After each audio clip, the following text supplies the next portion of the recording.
Welcome back to Wood and Shoe Motorsports. So on this episode, we get to do something very special for one of our customers. This customer's son is graduating college, and for his gift, he wants to fix up his old Camaro and give it to him as a congratulations present for graduating college. So this should be a down and dirty resto on this one. What we're gonna do is we're gonna pull the motor out of it. We believe it's a 327, and we're gonna freshen up that motor, maybe stick something with a little more power behind it, more to the wooden shoe style. However, first things first, we have to get that car nice and cleaned up before we stick her in the shop and start tearing her down. Oh yeah, one more thing. Customer also wants us to have this car done in a month, so let's get after it. All right, first things first.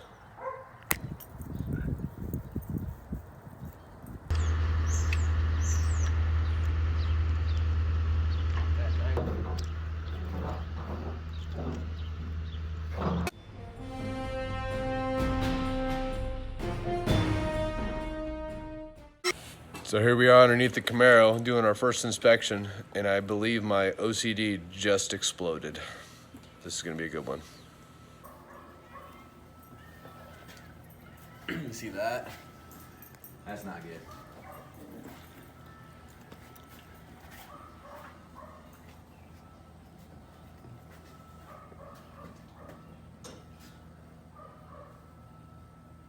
And of course, when you're working on a vehicle that's been sitting for almost 12 years, there's some unexpected bogeys that pop up.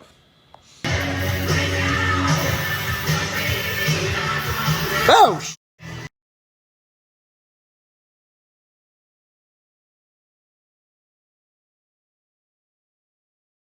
So now they've got the car in here racked, got the wheels off of it. Those are gonna go out, get some new tires put back on it. So what we're gonna do in the meantime, while we're waiting on the tires to come back, is we're gonna go ahead and empty all the fluids in this and start prepping it to get that motor out of it.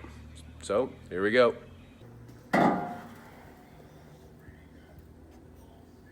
So let's get started with the basics.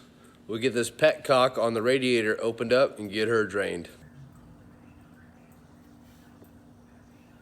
Now that we have most of the radiator drained, we can go ahead and disconnect this top radiator hose. And those of you shade tree mechanics out there like ourselves that like to do things in their shop, when you're working on something, use the right part for the right place. Don't take a pipe clamp that is a 3-inch pipe clamp and try and put it onto an 1.5-inch pipe.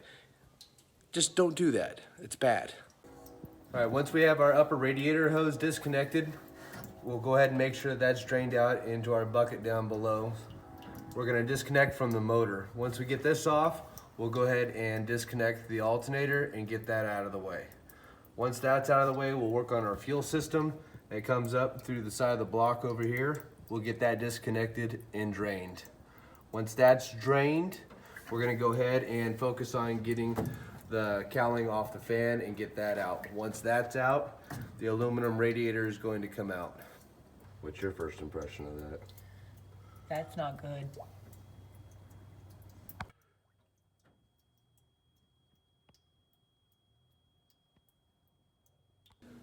So ensure when you're draining the fluid on the car that you have an OSHA EPA approved catch container underneath it. And now, through the miracles of modern editing, all that work is done. Now what we're gonna do is pull the motor. We have a few more things to disconnect: motor mounts, transmission mounts, little things like that. And then we're gonna go ahead, get the hood off, get the forklift in here, and we'll get this motor popped out, get it on the truck, and get it over to the motor shop, and the transmission over to the transmission shop. We're now at the point where we can finally remove the engine and transmission. We have, I think, all the bolts disconnected and all the lines disconnected and all the wiring disconnected. And we almost forgot the speedometer cable, but we got that. And we'll see if there's anything else attached when we give it the big heave-ho. Better late than never, the backup crew arrives.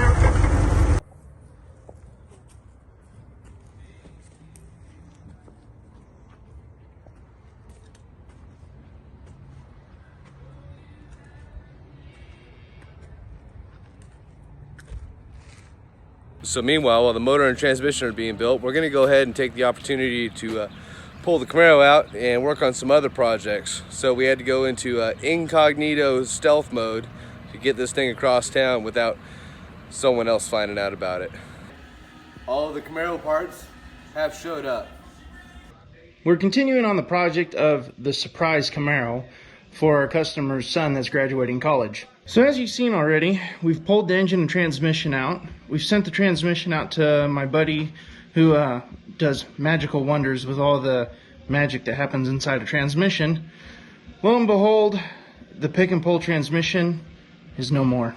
Now as for the engine, well, we're gonna end up wooden shoeing it a little bit. The 327 that is extremely tired that came out of that Camaro.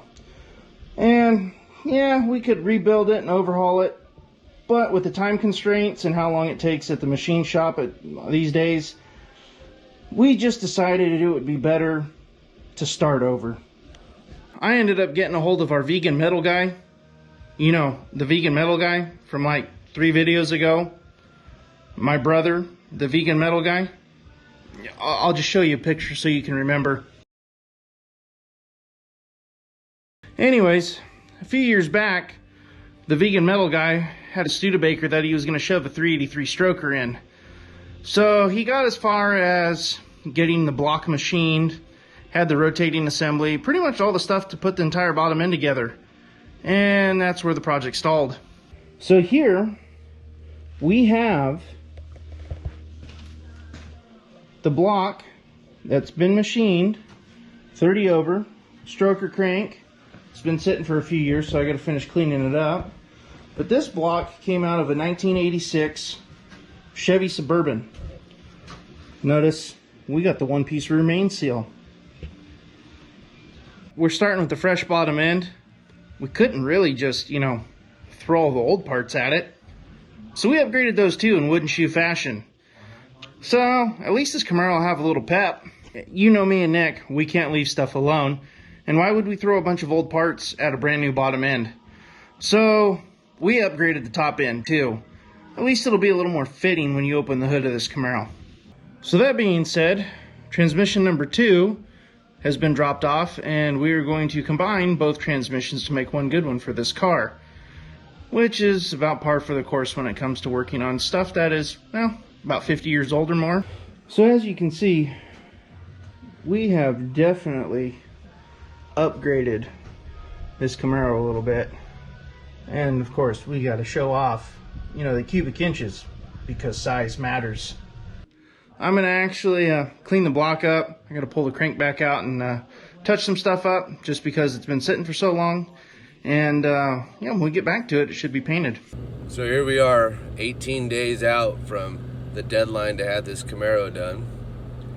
I'm headed back over to go pick this thing up and run it across town without anyone noticing. This should be fun. Not like this thing doesn't have the world's most flashiest paint job on it. So let's see, what do we have left to do on this? You get the motor and the transmission in, put the distributor back on, get the carburetor on, fill everything full of fluid, tighten everything down, and then go take it for a road test. Through the miracles of modern editing, that should only take about, what, 2 minutes? So as I said earlier in the video, this had a 327 in it, and we were thinking about doing something a little bit more to the wooden shoe style. So we let Dirk go wild. Which, for those of you that don't know Dirk, when he goes wild, things get a little out of hand. My beard look okay? Your beard looks fantastic. Okay, so for this project, because we needed a quick turnaround time, and we happen to have the bottom end of a 383 stroker sitting on the shelf, we built a 383 stroker. So from the top of the engine down, of course we got the fancy valve covers. We just did a Summit dual plane intake manifold, Flowtech cylinder heads, which we're kind of trying out on this engine to see how we like. We've got Comp roller rockers, Brian Tooley push tubes, a Melling M Select camshaft. I think it's just under 500 thousandths lift for this thing. It has an Eagle rotating assembly in it. Performance, pros, harmonic balancer. That's actually SFI rated, which this didn't need, but it's got it. And yeah, stainless headers and a brand new 850 double pumper. 14 days out from the deadline, and we only have a few things left to do from the list.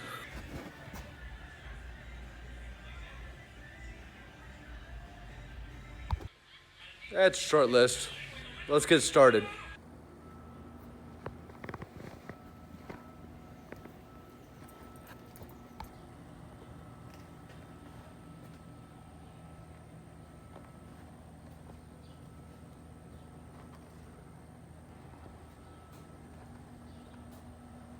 My OCD feels much better about this.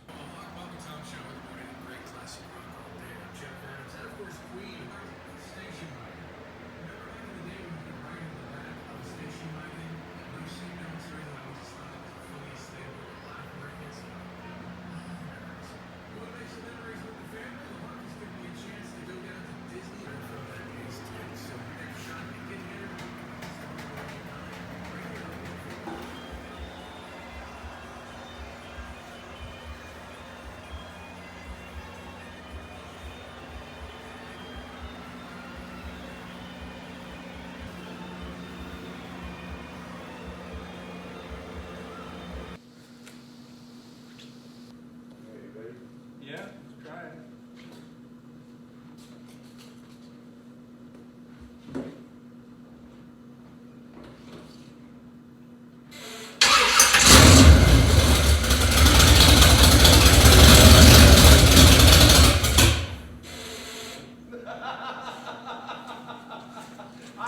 I fucking quit! I quit! Hey, there was no flame.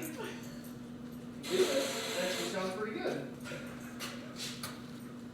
We didn't do the wiring on this one, so It doesn't matter. Yep.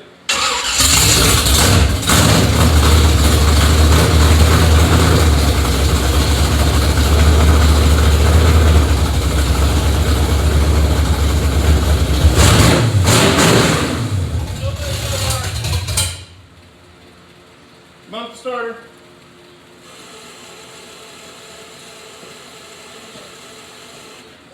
Yeah, start it.